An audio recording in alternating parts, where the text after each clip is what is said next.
Hello, everybody. Welcome back to part 3. Energy is still high, and we are talking about the Orion group from the Raw Law of One Contact series and what it means to be on a path of negative orientation. So let's keep talking about this Orion group. What do we have here in the notes still? Question. Here we go from the Law of One Raw teachings. Are there any Confederation or Orion individuals living on Earth visible to us and important in our society at this time, walking among us? No. Yeah. So because people are like, ooh, what negative reptilian people are hanging out. Exactly. Hillary Clinton is a negative reptilian, all that stuff. Yeah, go ahead. I am Raw. There are no entities of either group walking among you at this time. However, the Crusaders of Orion use two types of entities to do their bidding, shall we say. The first type is a thought form. Mm-hmm. The second, a kind of robot. Yeah. They never do it themselves. If you're a really advanced Orion entity, you would never do anything yourself. You pass off all the work and the labor for somebody else to take care of it for you. Hands down. And when they think of a robot in the biologically engineered sense. Mm-hmm. Remember how in some things when you hear about people's alien abductions and they talk about grays and the negative experience and them being tooled on and stuff like that? There's a lot of, context of people in conspiracy theories and stuff like that talk about Greys being these biologically engineered robots. They're just used as cannon fodder. They just do work and labor. They really don't have much conscious thought. Does that make sense? Yeah, no, that makes sense. So that's what think about it. When they think robot, don't think like, sort of like R2D2 kind of thing. Like, no, think about it as like a cyborg biologically made robotic life form. But since creation is in thought, then why would you not just use thought form? So that makes sense. You don't physically have to. And this is what when I read this, we get so caught up in the space-time continuum of now. We get so caught up in... I love when you say space-time continuum. We get so caught up in the physical, where he's like, it doesn't matter about this temporary body that you have. It doesn't matter about any of that. They don't need to walk among you. They can do it all up here. Yeah. That's where their power comes from, is through the thought form. Why do they need to physically be walking around on Earth? I was a bike courier in Philadelphia for some time, and I used to deliver, medications and stuff to psychiatric wards. And there didn't need to be a physical presence there for people to be just shit scared out of their mind. Mm-hmm. They were just in total fear of the thoughts that were going through their head. I was able to witness that. And I'm thankful I could be there to see that other side of life that people don't see ever. Yes. And shout out to the healthcare people that work with those individuals. Mm-hmm.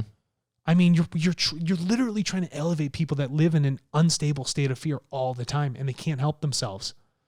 It's wild, but like I see that. You see the power of an experience created just in thought alone. You don't always have to send down something physical. Yeah. If you think about Christmas, right? Is it really about opening the gifts, or is it just the joy of Christmas itself that brings you that? Is it the thought, the memories, the past, the, what do you call that? Not novelty. Yeah, I guess the novelty of Christmas itself. Is that what really brings it that emotional state? No, it's the thought process of being with family and having a meal it's all together. those things. That's the driver. Yeah, it's not the actual physical tree. And that's what Ross saying. That's just a catalyst. That's the environment that creates that experience. Don't get caught up in that material, because there's so much more. There's richer things that can happen in the mind, in the thoughts and consciousness, than just, okay, I've made a robot. That's why we have to be careful of our environment, because you know as well as I do, Alex, especially in deception, if you're having a dream right now and all of a sudden you appear into this room, and it's a living room and there's a fire going and there's a Christmas tree and you hear Christmas music and you see stockings, automatically you're thinking, oh, it's December 23rd, 24th, 25th, it's around there. Yeah. Automatically you're thinking that. It could be July the 5th. You know what I mean? Yeah. But we associate that our thought form becomes because of what we're looking at physically. Right. When in actuality, if we could understand that to be an illusion, that's where we break through freedom.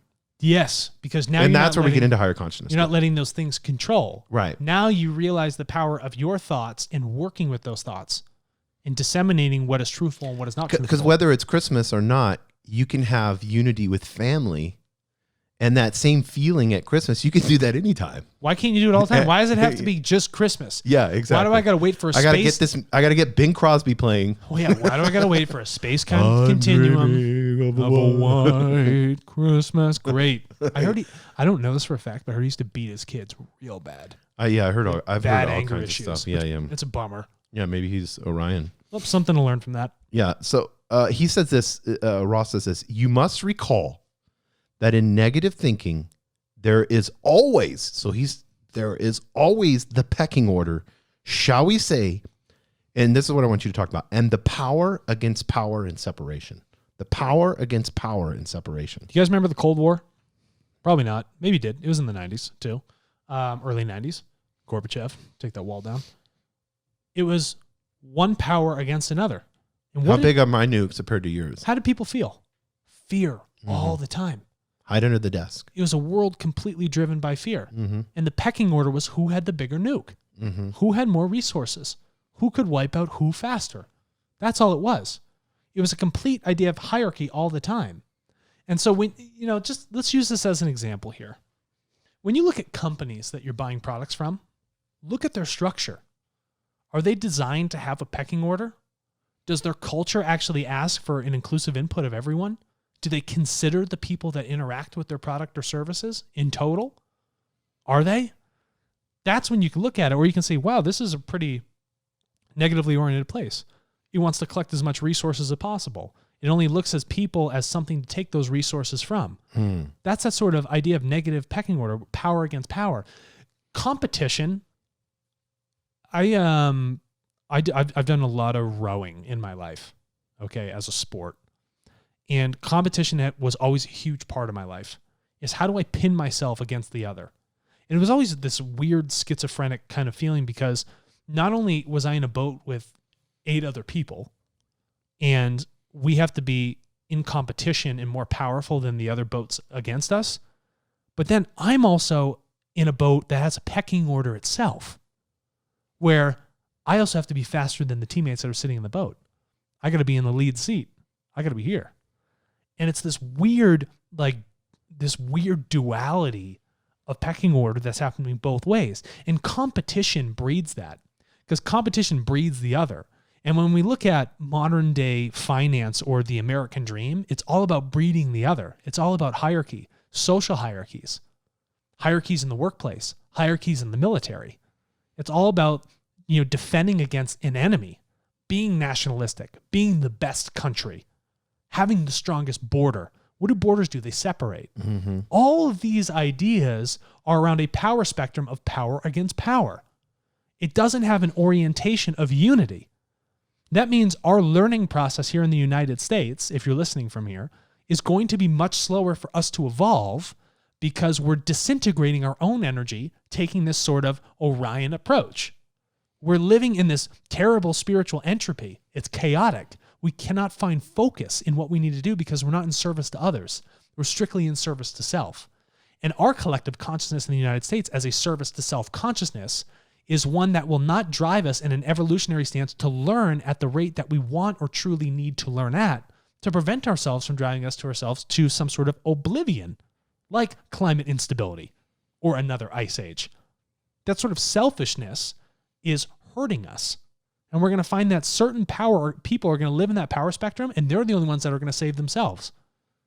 Because we've designed everything where it's only the rich or the elite, as we would call it, are the ones that can get on the boats to save themselves from a flood, or take a spacecraft from Elon Musk and bring it into space so they can leave this planet behind. That's a sort of power against power, and competition is a key driver for that. And that's why we need to remove this idea of a world of scarce resource. That means that the world is not infinite. It does not have those infinite resources. If it's a totally limited mindset, it's short-sighted. Yeah, you're devolving as an animal into second density. I used to have chickens, and just as you use the roar analogy, it was so interesting when you would get a new rooster, and it would be bigger than the other one, and it may be a little bit older. The minute you put it in the cage, the other rooster was the king. It's pecking order, bro. And the minute that you put that other rooster in there, that rooster, the first thing it had to do was fight that rooster, and then once it gained authority over it, constantly trying to just peck at it, abuse it, just constant all the time. Like, and then you get near me, I'm attacking. Have you ever studied the word pecking order with chickens?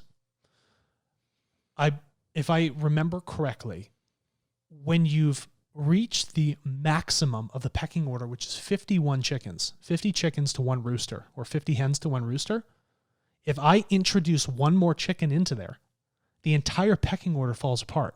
The power spectrum disintegrates. Control is lost.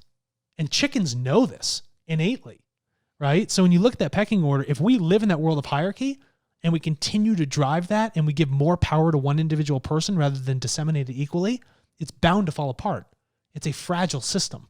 Well, that's what he was talking about earlier in our last episode, where he was going into, where they were talking about earlier as far as, it weakens and eats itself. That's what it does. It implodes upon itself. Why do you think chickens eat each other? Yeah, exactly. One chicken starts bleeding, they're like, let's eat, boys. But if you're a third density being and you're going to drop down to this negative second density acting like animals, very when primal you should acting. be love, light, fourth density is our goal. You can clearly see this. I thought this would be a fun one. They ask him this. This will be interesting to a lot of our viewers. When Jesus of Nazareth incarnated, was there an attempt by the Orion group to discredit him in some way? Raw says, I am Raw. This is correct. Mm-hmm. So, you have this beautiful being that's on the earth sharing and teaching light and love. Yeah. And so the Orion group, of course, through the religious leaders and the political leaders of that day, ended up killing him. This brings me right into the idea of crusaders. Yes. So we talked about pecking order, right? Hierarchy. Let's think about the Catholic Church. Who do you have at the top? The Pope. Okay, who's underneath him? Bishops. You have bishops, archbishops, Cardinals. all that. Cardinals, Right? Who's underneath them? Lay priests. Mm-hmm. Interesting how that Nuns works. are lesser than. And then who's underneath these lay priests? Nuns. Who's underneath the nuns? Horrific. Right? Why can't a nun become? Hold on. Altar children. Who's underneath that? Regular people. Yeah. The Catholic Church is completely built on pecking order. Mm-hmm. It is completely a negatively oriented hierarchy. Why do you think they call them Orion Crusaders? Why do you think they had the Crusaders during the Crusades? You are doing the bidding of the Pope, a highly negatively oriented entity, asking you to go do something on behalf of some god that has no proof of existence. Think about that. Think about the power they have in the thought form of driving this idea of a god into you and then have you go out there and slaughter people in the Middle East. Well, it's also fear-based too, because if you don't go to mass, and if like a truly faithful Catholic that's not going to go into purgatory, that will make it into heaven, is one that is because they believe, their ecclesiology is all about the church is the road to heaven. Period. Mm-hmm. If you get into, the word Catholic means universal, so it's Catholic Church, universal church.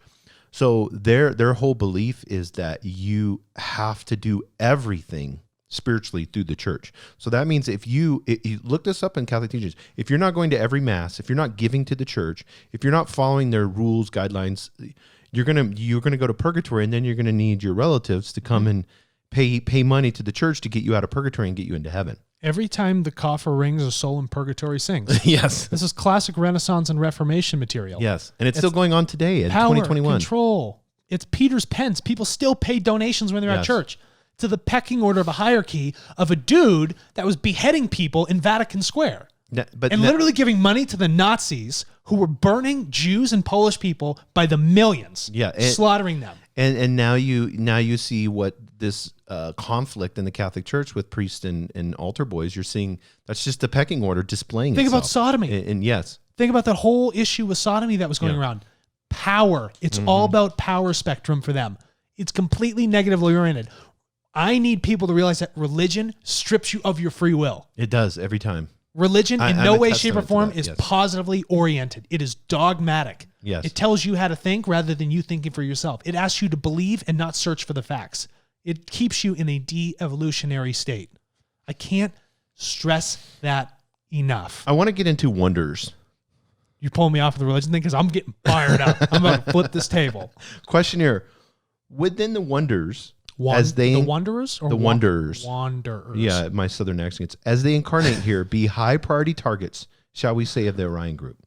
So Are they going to be, because Jesus was a wanderer? You have to explain what the wanderers are.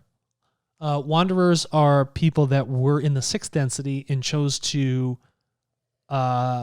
spiritually incarnate into third/fourth density transitory bodies here on Earth To help elevate humanity. to help out. It sounds beautiful to me. I love that's it. selfless. That's how giving could you be at that point? Yes. I'm going to put myself into a de-evolved state materially so that I can help elevate everyone else. I can meet them where they are. I'm going to meet people at their density to help learn and teach and learn with them. Come on. Yeah, that is awesome. That's beautiful. So they incarnate here, be high priority targets, shall we say, of the Orion group. And I am raw, this is correct. Specifically those who are strong, intelligent, have a temptation to feel different from those who are less intelligent and less strong. I want to talk about globalization in the elite because this is perfect. When those that are strong are intelligent. Yes. So you have this evolutionary process of these two things. The biggest elk is always the one fucking all the other elks. Yep. The strong, intelligent. I'm smarter, I'm stronger. I'm smarter, I'm stronger. Or I'm the smartest, or I'm the strongest. So, a woman's always geared towards, they're always attracted towards a strong alpha male. Right. The PhD that writes 50 books, he's the one that wins the Pulitzer Prize. Yeah, he's the one leading the office at the university. Yes. Anything like that, yeah. So you have this temptation to feel different, Ross says, towards those that are less intelligent and less strong. So he says, this is a distorted perception of oneness with other selves. And I think this is important to pause here and talk about this. Power is power. How do you choose to use it? How do you choose to apply it in your perspective? If I am powerful in intellect and I am powerful in strength, or from one or the other, right? Don't then put it against somebody else to say you are less than me. Because at that point, you disunify. Now you maybe were coming from a sixth density positive, but you're taking a negative approach now. You're thinking in terms of separation because I am putting myself above you. I'm creating this false pecking order in my own mind and then applying it to this local reality that I'm existing in. So whenever you look at light, love, unity, you look at, which is the oneness, is the oneness of all, of all. So I wouldn't look less on a chicken than I would a human, where I would, because a tree, because it's all one. And they all have their different purposes. Well, they're all part of creation, yes, are they not? Yes. So there's no difference of what they are. So that's oneness. So when I'm looking at another person, because we have this temptation, and he used the word temptation, to feel different for other people. I'm driving and I look and there's a homeless guy on the side of the street and he's begging for money. And my instant thought is judgment and negativity. It's like, why can't that blankety blank go get a job at McDonald's? Yeah. And I was trained that in my head through my parents, because my dad would always say that constantly over and over and over again. Instead of looking at that person, I may not give them money because they're going to go purchase drugs with it, or go buy food with it. I don't know. But I could look at that person and offer light and love and help organizations that help. To help those people help themselves. Yes. Yeah, exactly. So I'm automatically in that situation distorting the perception of oneness. Right. Towards others. That's exactly correct. And regardless of people's evolutionary state, you're all part of creation. So do not apply your evolutionary state like you are something greater than the other. Yes, exactly. Okay? We're all where we need to be at our own time, and it's perfect for us right now. That's what it is. Or like we talked about that mom with the husband and the kids, and she comes in and the same thing, the kids aren't appreciative that she made dinner and the husband's just eating and paying attention to the television, not paying attention to her. And so she created this environment in that moment of I am, because victims do this, that victim mentality puts you in the spotlight. It's it makes you extremely selfish. And then people have to put themselves and basically lie to you to make you feel better, because truth, you can't handle truth, because in truth there's the victim light, mindset's there's too light fragile. and love, and that victim mindset, you have to have that fear that promotes that false sense of self. Yes. So this oneness is really important in understanding this and this distorted perception, because it's basically, I wear glasses. It's basically, if you right now, Alex, got a spray can of black paint and you just sprayed my glasses and you said, you have to wear these 24/7. Okay, Alex, I'm going to do that. And I put these glasses on and I'm just wearing them. You're smashing your face and everything. Bumping into all kinds of stuff. But no, Alex told me this is what I need to do. Correct. This is the way to see. No, it's a distortion of truth. Why? Because someone told you need to live that way rather than you deciding how you want to live yourself. So this perception of oneness can go all different kinds of directions. And it's very crafty inside of your thought process with your ego. It's very crafty. It can maneuver itself into ways that you don't perceive it to be that way. Yeah. So this is why self-awareness is so important. That mom that's sitting there, or me that's at the stoplight looking at that homeless person, at that moment, I have to discredit that thought, not give any power to it, which is give emotion to the thought. And I have to look at that in that moment and say, how do I display unity? How do I display light and love right now? Right. And I can look at that person, give them light and love. I can look at that mom, can look at her husband and say, I've chosen this life. It is 100% my responsibility. Correct. Why don't I go make a dessert and give it to my husband and give him a kiss and tell him how much I love him? Even though he's cracking a beer and watching. And ignoring you. Yeah, he's watching InfoWars. Yeah, exactly. Negative. Orion. No, but I mean, are those kids that don't, because, you're not better than your kids. They're in a learning stage. This is a huge thing. This is massive. I'm glad you brought that up. And we're gonna knock this right here. Just because you are older in age in the space-time continuum does not mean you are wiser. Does not mean there's nothing to be learned from someone younger than you. Does not mean there's nothing to be learned from someone that is in a different evolutionary state from you. Well, who are you whenever six being wonders are coming from billions of years of advancement or hundreds of millions of years, and they're coming down to be on your level? Yeah. To be able to just teach and learn and show love.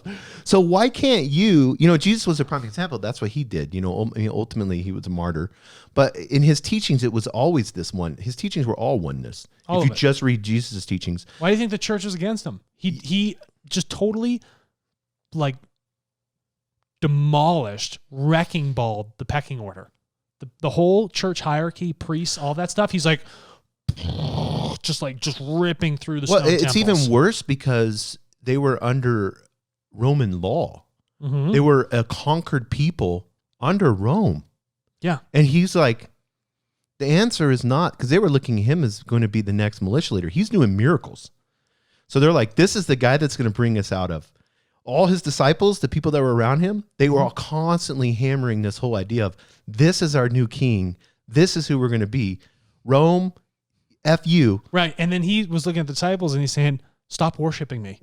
Yes, that's what he said. He said, the Father and I. You're making the same mistake. Yeah, the Father and I are one. Right. And he said, the power that is within me is within you. Correct. And then he's like, then he goes into, helping orphans and helping, helping helpless children and helping widows. People with leprosy. All that stuff. Those, he goes right into service to others in love. Yeah. Every time. And so this is huge because when I see family members, in my family, I was raised very religious and I saw this God first, then mom and dad, then me. There's the pecking order. Oh, pecking order. Nice. Yeah. So in this whole process, is there wisdom to be learned from? Yes, of course. There's wisdom to look at that pecking order. Look at how they realize their perspective of reality. There's a lot to be learned in all of that stuff. But your child can teach you just as much as you can teach your child. Yeah, just as much as me staring at a rock or an ant can teach me everything about creation. Mm-hmm. Yes. If I really ruminate on it and think deeply for a long time. If I think about the fact that I can step on pavement and not fall through it, can teach me everything about creation right there. Yes. Everything is but a metaphor of this oneness. So how do you want to look at it and realize these pieces of creation that are staring you in the face? Or do you want to put that black spray paint can on your glasses and make yourself blind to the reality that is really there around you? You mentioned an ant. This is so funny. I'll go running or whatever. Like yesterday I did, and I saw some ants, and they're Did you dodge them? Yeah, and they, I always look at them, and this is what they teach me.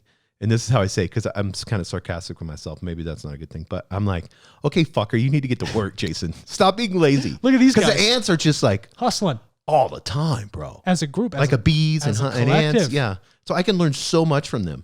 Be in unity to fill the main purpose. Yeah. And Stop thinking about yourself and just get to fucking work. And they're literally balancing out things that are happening underneath your surface that you don't see. They're not doing it for the limelight. They're doing it because they, in the greater spectrum, the flora and fauna of this planet, they're there to support it. They are all but a part of this greater piece that is happening. Yeah, and he talked about this, and we'll close on this. This is distorted perception. This is a distorted perception of oneness with other self. It allowed the Orion group to form the concept of the Holy War, which you talked about. Crusades. As you may call it, this is a seriously distorted perception. Ross says this is a seriously distorted perception. There were many of these wars of a destructive nature. Holy. Yeah. Whole. Oneness. War. Separation, polarity. Holy war is already a misnomer. Yeah. It's logically defunct. Those two things are conceptually combative. It's ridiculous. And you know who commissioned that? POPE. Yes. Well, I mean, you had so many different groups. I mean, even now, look at religions that are chopping people's heads off and everything. I know, else. yeah. It's just one divisive. after another, yeah.